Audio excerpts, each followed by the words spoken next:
गौतमी पाटीलच्या मालकीची असणाऱ्या गाडीच्या अपघातानंतर ज्या अपघातामध्ये जखमी झालेले जे रिक्षा चालक आहेत त्यांचे कुटुंबीय सध्या सिंहगड रोड पोलीस स्टेशनला आलेले आहेत आणि या सर्व कुटुंबियांची जी मागणी आहे ती अर्थातच गौतमी पाटीलला अटक करावी, त्यासोबतच जो वाहन चालक त्या दिवशी जी गाडी चालवत होता त्यावर देखील कारवाई व्हावी या मागणीसाठी आता हे कुटुंब सिंहगड पोलीस स्टेशनला आलेले आहेत। सिंहगड पोलिसांकडे आणि एकूणच पुणे पोलिसांकडे या संदर्भातली मागणी घेऊन आलेले आहेत।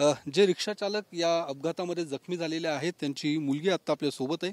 काय नेमकं पोलिसांशी तुमची काय नेमकी चर्चा झालेली आहे, तुम्ही नेमकी काय मागणी करताय? पोलिसांशी 5:15 वाजता जो हा इन्सिडेंट झाला त्यानंतर तिथे जे नाईटचे रिक्षा ड्रायव्हर होते त्यांनी माझ्या वडिलांना दीनानाथ मंगेशकर या हॉस्पिटलमध्ये हॉस्पिटलाइज केलं। त्यानंतर ती गाडी जी किया कॅरेन्स जी होती ती गाडी तिथून टोईन करून कोणीतरी घेऊन गेलं। पहिली तर गोष्ट तो अपघात होता, तर त्या गाडीवर पंचनामा व्हायच्या आधी ती गाडी टोईन कोणी करून घेऊन गेलं आणि ह्याचा पोलिसांनी अजून पण तपास का नाही लावला?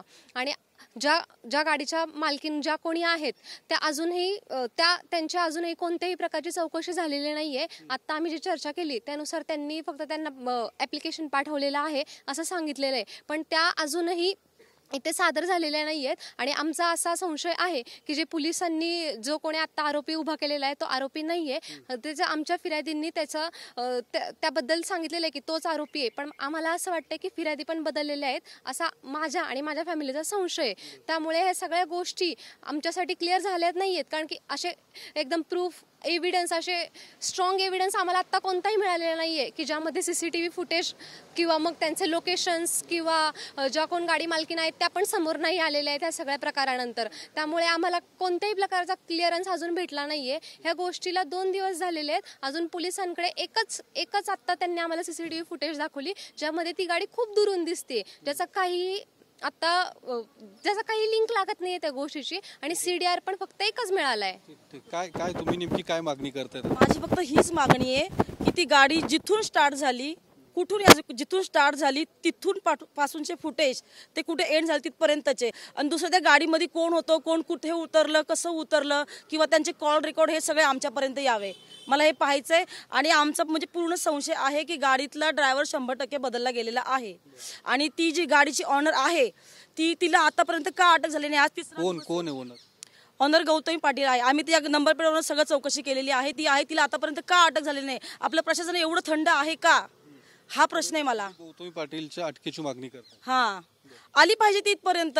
आज आमचा जीव काय सामान्य लोक आहे, तुम्ही कसंही करता का? तुम्हाला जर गाडीचं ड्रायव्हर लायसन भेटलं, आमचा जीव मारण्याचं पण लायसन भेटलं का तुम्हाला? आज माझा नवरा सकाळी 5 वाजता जाऊन तिथं उभा राहतो आमच्या सगळ्यांचं पोट भरण्यासाठी, कुटुंबासाठी, आणि ह्यांचं काय हे असं चाललेलं आहे? हे एवढं का सहज घेतलं या लोकांनी? मला हे प्रशासनाने बी आणि ह्या बाईनी बी म्हणजे एक माणुसकी नावाची काही गोष्ट असते का नाही? आज आपल्या गाडीने माणूस ठोकलाय।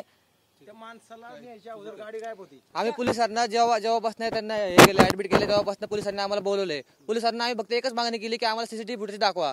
पोलिसांनी आम्हाला परवापासून म्हणते आम्ही शोधतोय। आता आम्ही आलोय, आम्ही त्या पोलीस काल हॉस्पिटलला आलते, ते म्हणले उद्या 11 वाजता तुम्हाला CCTV फुटेज दाखवतो, पण आता आम्ही इथं आलोय का तरी ते म्हणते की CCTV फुटेज अजून भेटली नाहीये, आमचा तपास चालू आहे। पोलिसांनी आम्हाला काही सहकार्य केलं नाही याच्यामध्ये। पोलीस आपले एवढं थंड आहे का? मग कुणाकडे आम्ही जायचं दाद मागायला? ह्यांनी जे एवढं थंड केलं तर काय हे कुणाच्या प्रेशर खाली येऊन हे सगळं करतात? सगळ्याच्यात नुकसान भरपाईची कारण की आता तुमचे वडील हॉस्पिटलाइज आहेत, ऍडमिट आहेत, त्यांचा जो काही उपचार खर्च आहे त्याचं नेमकं काय झालं? कोण उपचार तुम्हीच करतायत की तुम्हाला काही मदत मिळालेली? कुठल्याही प्रकारची कोणतीच मदत आमच्यापर्यंत आली नाहीये। जो काही खर्च आहे तो आताही आम्ही आमचा करतोय। संशयित आमचा संशय असा आहे की गाडी मालकीनही त्या गाडीत होत्या, पण त्याही अजून समोर आलेल्या नाहीये। पूर्णपणे आम्ही आरोप करतोय त्यावर आणि त्यांनाही या सगळ्यात ओढलं जावं आणि आम्हाला आता सध्या मदतीची मागणी नाहीये, आता सध्या आम्हाला फक्त न्याय हवाय। मदत तर आम्ही घेणारच आहोत, ती कुठल्या ना कुठल्या प्रकारे आम्हाला मिळेलच, पण आता आम्हाला न्यायाची गरज आहे।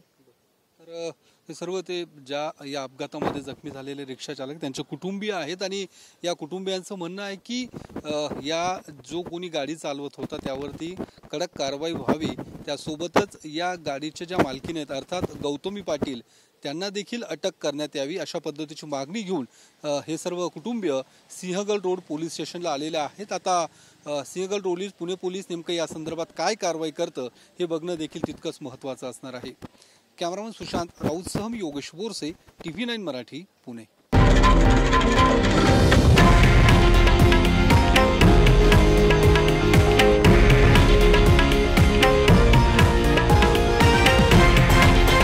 हे आहे देशातील नंबर 1 न्यूज नेटवर्क आणि आपण पाहत आहात TV9 मराठी, एकमेव.